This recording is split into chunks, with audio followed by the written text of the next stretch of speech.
Hi, and welcome to another tutorial for React. My name is Sinan Teufsen. Today I want to show you how to build a sign-up form with good UX. At first we should talk about what a good UX is in my opinion. One thing that a good UX needs is to look cool, so I use those floating labels here. And also a good UX should provide an inline feedback instead of just giving feedback after submitting. So for example, my email field checks if this is a valid email. When leaving the field, it turns red to show me this is not a valid email. While my error validation only works when I leave the field, my success validation works while typing. As you see, while I'm typing my email, it turns green. What I also consider to be good UX is to provide the user with the possibility to see his own password. So we have this little toggle password button here. The most important thing in my opinion is what I mentioned before.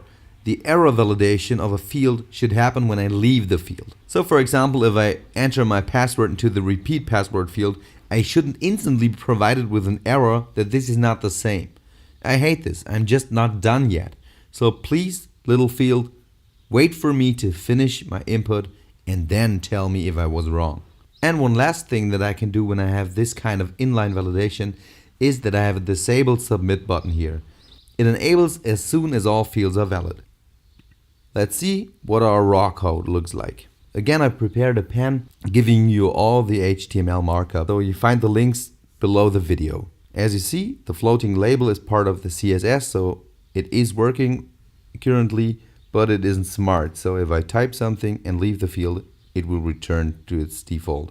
You may have seen that there's a CSS only solution to keep this label up. The problem is that it checks for valid input, and if you have a field that doesn't need a validation, for example a name, it will be valid immediately. So it means the label will stay on top.